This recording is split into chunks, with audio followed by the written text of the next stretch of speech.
โอ้โหหลังจากที่ได้ไปดู Case Study มาแล้วค่ะบทนี้หนักจริงๆเลยค่ะเป็นทฤษฎีด้วยใช่พี่แนนสรุปแบบง่ายๆให้น้องฟังและทุกๆคนได้ฟังด้วยได้ไหมคะได้ค่ะก็เนื้อหาการตลาดนะคะค่ะจะแบ่งออกเป็น3ส่วนที่รับชมไปเนี่ยส่วนแรกจะเป็นเรื่องของการศึกษาผู้บริโภคทั้งหมดฮะในรายละเอียดของผู้บริโภคเนี่ยค่ะรูปแบบของการ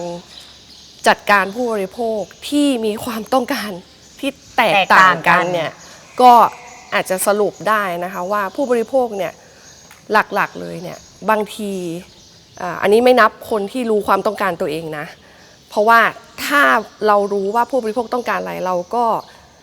ตอบสนองเขาได้เลยถูกไหมอันนี้เป็นการตลาดที่ทำได้ง่ายแต่ประเด็นสำคัญก็คือ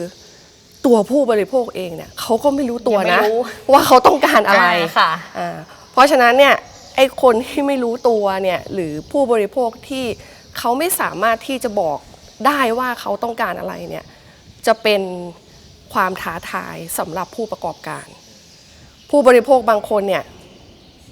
คือรู้ว่าตัวเองต้องการอะไรแต่ไม่สามารถค้นหาสินค้าได้คือไม่สามารถค้นหาผู้ที่จะมาตอบสนองได้อันนี้เขาก็จะมีความรู้อยู่แล้วแต่เขาพยายามที่จะ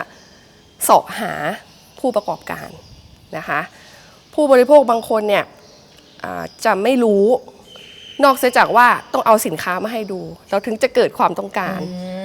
จริงจริงจริงค่ะใช่บางทีเราเองไปเดินที่นึงยังไม่รู้เลยว่าจะซื้ออะไรใช่แต่ต้องไปขอดูก่อนอันเนี้ยมันเป็นลักษณะที่เขาเอาไปออกแบบพวกสถานที่ช้อปปิ้งที่เอาเขาเรียกว่าอะไรสาธารณูปโภคหรือสิ่งต่างๆมารวมกันอันนี้เหมาะสำหรับผู้บริโภคที่ไปโดยที่ไม่มีเป้าหมาย จุดมุ่งหมายนะคะเขาก็เลยพยายามที่จะรวบรวมเอาทุกอย่างมาไว้แล้วก็กระตุ้นความต้องการณตอนนั้นนะคะอันนี้แหละเป็นสิ่งท้าทายสำหรับผู้ประกอบการที่ไม่ทราบเลยว่าผู้บริโภคต้องการอะไรก็เป็นโจทย์ใหญ่อันนี้เป็นส่วนแรกส่วนที่2เนี่ยจะเป็นเรื่องของการกำหนดกลยุทธ์นะคะสำหรับการกำหนดกลยุทธ์เนี่ยเราจะต้องวิเคราะห์ตัวสินค้าก่อนว่าสินค้าที่เราขายเนี่ยมันมีลักษณะอะไรยังไงนะคะคือเครื่องมือที่สำคัญที่จะกำหนดว่าสินค้าเราเนี่ยเป็นสินค้าประเภทไหนมันจะมีเครื่องมือตัวหนึ่งก็คือเรื่องของการวิเคราะห์ความยืดหยุ่นอันนี้เป็นเครื่องมือทางเศรษฐศาสตร์คำว่าความยืดหยุ่นก็คือการวิเคราะห์ว่าสินค้าของเราเนี่ยตอบสนองต่อราคาได้มากน้อยเท่าไหร่คือพูดง่ายๆว่าราคามีผลต่อการตัดสินใจไหมอย่างยกตัวอย่างง่ายๆนะคะสินค้าข้าวสารกับกางเกงยีน2ตัวนี้ตอบสนองต่อราคาไม่เท่ากันปุ้งลองเดาว่าตัวไหนตอบสนองต่อราคาได้ดีกว่ากันข้าวทำไมถึงคิดว่าเป็นข้าว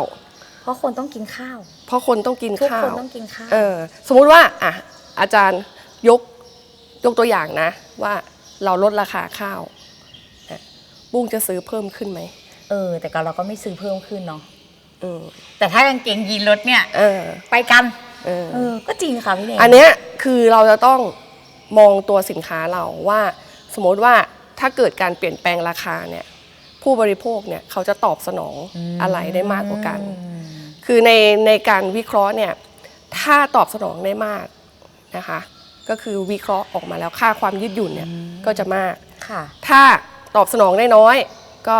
วิเคราะห์ออกมาแล้วค่าความยืดหยุ่นก็จะน้อยแต่ขั้นตอนเนี่ยเราได้เรียนไปแล้วว่าทำยังไงนะคะเพราะฉะนั้นเนี่ยตัวรูปลักษณ์ธรรมชาติของตัวสินค้าเนี่ยเป็นสิ่งที่ผู้บริโภค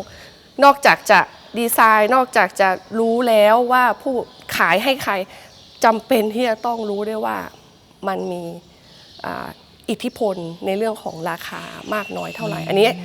สรุปแต่เฉพาะกลยุทธ์ในด้านของราคานะคะแต่ว่ากลยุทธ์อื่นเนี่ยมันก็ยังมี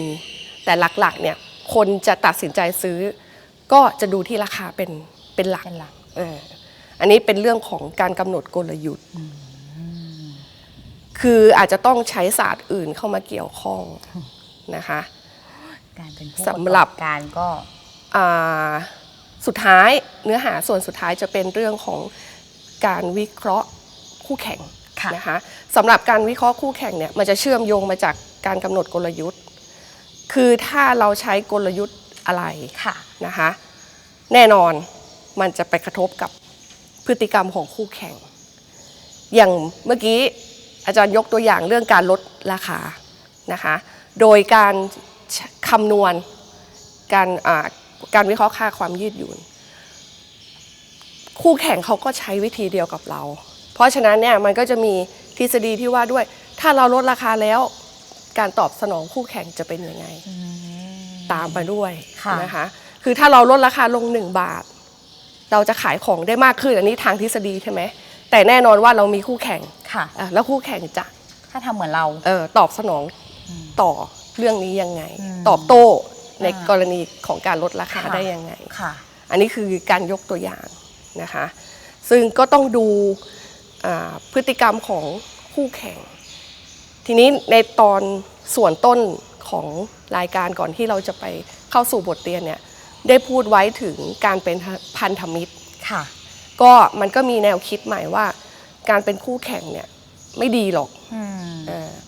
ถ้าเราแข่งกันลดราคาเราก็จะพากันลงเหวด้วยกันทั้งคู่เพราะว่า